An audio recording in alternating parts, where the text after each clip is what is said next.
coronavirus en Argentina murieron 20 personas cada millón de habitantes. Y en Chile, 190 cada millón de habitantes. En Argentina 20 y en Chile 190. Y en Brasil 210. En Argentina 20 y en Brasil 210. En Perú 214. En Ecuador 237. En Estados Unidos 362. Esa es la diferencia entre lo que se hizo en Argentina, porque esto es fruto de lo que se hizo por evitar esas muertes, y lo que hicieron los demás. En el mundo no se sabe cómo sigue todo esto. No sabemos cómo sigue. No sabemos cuándo va a haber una vacuna. No sabemos si el virus va mutando. No sabemos cómo salir, porque en los países en donde comienzan a trabajar con normalidad hay un rebrote y tienen que guardarse de nuevo. No se sabe cuánto va a durar. No se sabe qué empleos van a seguir existiendo y qué sectores no van a poder existir. Hay en el mundo desabastecimiento, saqueos, desempleo generalizado. Pero en esta globalización que tenemos, en donde se supone que todos sabemos lo que pasa en todos lados, en Argentina se habla muy poquito de eso. Y en este momento en el que vienen las semanas más complicadas, en donde tenemos que cuidarnos para mantener este statu quo que hemos logrado, por el contrario, lo que se hace es atentar contra esa situación, como hizo Cristina Pérez anoche. Escúchenla. La verdad es una seguidilla de testimonios de mucha angustia. Hace un ratito cuando veíamos la pareja, el matrimonio, que los detienen, que les abrieron una causa, que llevaban los chicos en el baúl, a uno le parece una locura, pero ¿qué delito estaban cometiendo querer ir a ver al abuelo en el cumpleaños? Estaban cometiendo el delito de violar la cuarentena y Cristina Pérez lo aprobó. Desde su pedestal, hace 20 años que está en ese noticiero, con 1 millón de personas mirándola, ella lo aprobó. De ahora en más cualquiera puede pensar que eso está bien. El problema es que esta pandemia nos encuentra con una debilidad intrínseca de los gobiernos. Se dice que hay falta de liderazgos de los jefes de Estado. Y la verdad es que son los estados los que son débiles, no las personas que ocupan la jefatura de los estados. Estamos en un momento de enorme fragilidad de los estados-nación. No puede haber jefes de Estado muy importantes, como los que se suelen nombrar del pasado para poner de ejemplo, si no hay estados importantes. Son los empresarios los que mandan, son los empresarios los que tienen poder, los empresarios que hablan por la boca de estos periodistas, los que tienen el poder. Pero claro, en una pandemia alguien tiene que tomar las decisiones, y las empresas no son una sola, son un cúmulo que en muchos casos tienen distintos intereses. Así que, si no manda el poder político, estamos en un constante debate, en una asamblea de empresarios, a los cuales a algunos les conviene algo y a otros les conviene otra cosa. Una de las cosas que han logrado en Argentina es que no sepamos bien de qué se trata, es confundirnos. Porque claro, como acá no hay tantas muertes, no sabemos cuán grave es esto. Porque eso se da alrededor, se dan los límites, se dan los países que nos rodean. Pero de eso no se habla en la Argentina. No se escuchan noticieros en donde se hable cosas como esto que vas a escuchar ahora, mira.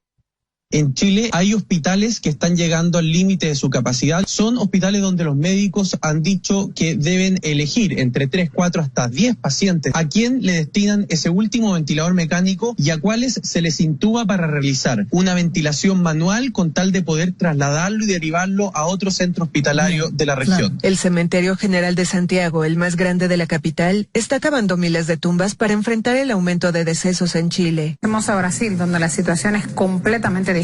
Médicos residentes que trabajan en hospitales públicos protestaron en la capital del país por los salarios impagos. Les deben 2 meses 2 meses sin cobrar, imagínense. No tienen además, si lo denuncian, protección sanitaria adecuada para ejercer su tarea. Brasil, que es el país de Latinoamérica con más casos de coronavirus, la ciudad brasileña de Manaus tuvo que cavar fosas comunes para enterrar ya a sus muertos por coronavirus ante el colapso del sistema sanitario y funerario en medio de esta tensión que existe entre gobernadores y el presidente Jair Bolsonaro. Brasil ya es el segundo país con más muertes y más casos en el mundo. Con cerca de 42.000 fallecidos, ha superado al Reino Unido. La situación del sistema sanitario preocupa en la Organización Mundial de la Salud. En Brasil, una organización civil cavó decenas de tumbas en la arena de la emblemática playa de Copacabana, en Río de Janeiro. Pues en Brasil ya están muriendo más personas en 24 horas que en Estados Unidos, 1.272 contra 1.047. Los contagios también ya son mucho más altos en Brasil que en Estados Unidos. Los cementerios de Guayaquil están desbordados. Las autoridades ordenaron cavar nuevas tumbas para sepultar a los fallecidos por coronavirus en la ciudad, epicentro de la pandemia en Ecuador. El gobierno anunció el domingo que retiró casi 800 cuerpos de personas que murieron en sus casas en las últimas semanas en Guayaquil, tras el colapso de los sistemas hospitalario y funerario. Su madre contrajo el coronavirus y no pudo tratarse en el sistema público de sanidad de Guayaquil, en Ecuador, completamente saturado. Por eso acudió a una clínica privada, donde agonizó durante un mes. Finalmente falleció. La pandemia en Bolivia se agrava.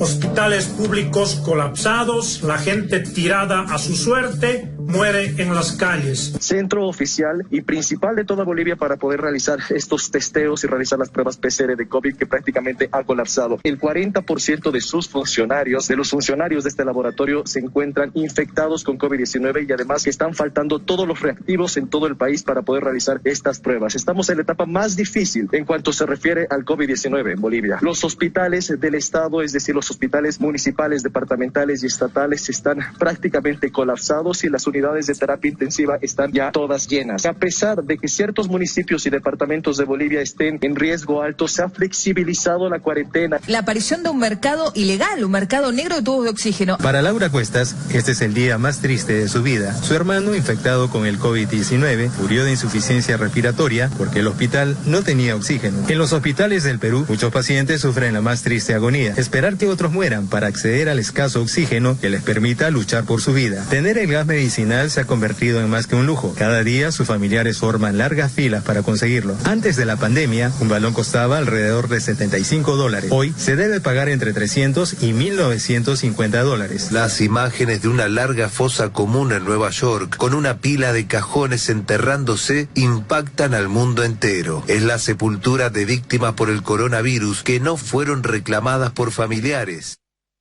Ese es el mundo que no te están mostrando los medios de comunicación. Un mundo arrasado por esta enfermedad, que siembra muertos por las calles y en los hospitales colapsados. Eso es lo que está pasando afuera, y no te lo muestran, porque si te lo mostraran, eso reforzaría la voz del gobierno para decirte que te cuides, para decirte que es cierto que tenemos un problema económico y que se va a profundizar, pero que no hay un problema mayor en tu vida que perderla. Pero no te lo muestran, porque si te lo mostraran, Cristina Pérez no podría decirte que está bien que un matrimonio meta a 2 pibes en el baúl para ir a ver a los abuelos. Porque esos abuelos pueden morirse de coronavirus, porque ellos pueden estar contagiándolo, ellos o sus propios niños, pero no te lo dicen.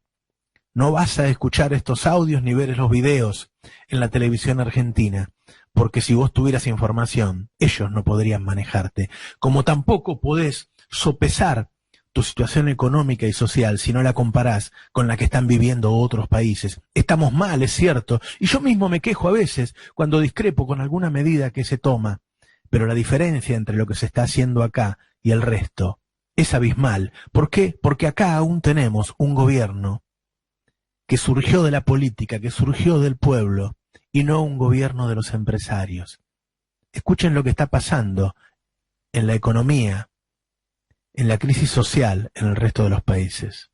Un Brasil que está doblegado en este 2020 ante un panorama económico adverso. Esta contracción tan grande, histórica, en Brasil 5,1%. La imagen del Cristo Redentor se iluminó con un poderoso mensaje contra el hambre. Hambre, 6 letras proyectadas en uno de los edificios más emblemáticos de Santiago. Una acción que se realizó en un día marcado por protestas en la ciudad. En medio de la cuarentena, vecinos en la comuna del Bosque salieron a las calles a reclamar por la falta de alimentos. Vamos a ver cómo el Banco Central chileno solicita una línea de crédito preventiva al FMI por 23.800 millones de dólares. Una medida inédita en la historia de Chile. También el rechazo a la gestión económica del gobierno de Lenín Moreno ante la emergencia sanitaria. El presidente, que cumple 3 años en el cargo, lo hace rodeado de polémica por la aplicación de los ajustes acordados con el FMI. En horas de la madrugada también soportaron saqueos de bultos de papas y otros productos. El ministro del Trabajo acaba de informar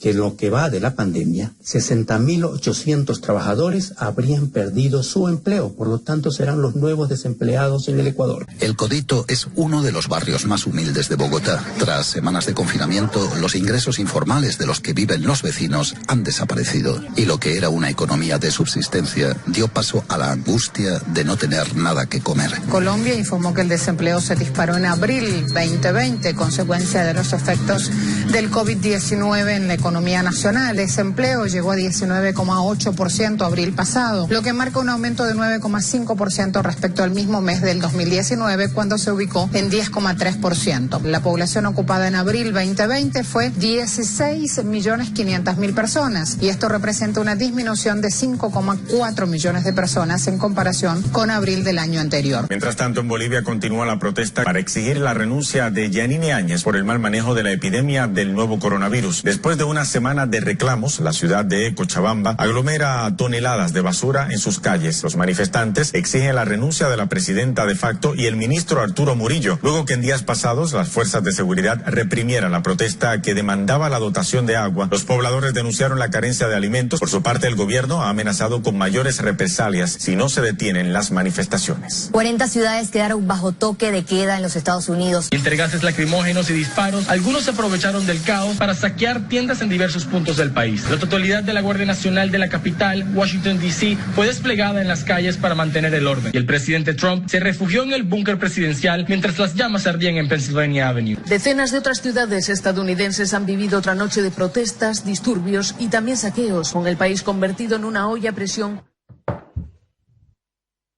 Ese es el mundo que nos rodea, y vivimos nosotros en una especie de isla política en donde los argentinos tuvimos la precaución de votar en diciembre pasado a un gobierno popular. En general, el resto del mundo está gobernado por el poder económico, en algunos casos directamente por empresarios y otros por gerentes de ese poder económico. No nos van a contar lo que pasa alrededor, porque si contextualizamos, nos vamos a dar cuenta de que se están salvando vidas, de que se están salvando empleos, de que hay un cuidado porque la gente coma, porque la gente reciba medicamentos, porque la gente viva de manera decente en medio del desastre que nos rodea. Es imprescindible reforzar nuestras convicciones sobre la forma imprescindible que hay hoy, sobre la necesidad imprescindible que hay hoy de mantenernos en el ámbito de la política, en el ámbito de un gobierno nacional y popular, de cuidarlo de la desestabilización, de cuidarlo de los ataques que está sufriendo hoy, porque si estuviéramos en manos de la derecha, estuviéramos en manos de un Macri, de un Piñera, de un Bolsonaro, entonces serían nuestros noticieros los que contarían cosas como las que acabas de escuchar.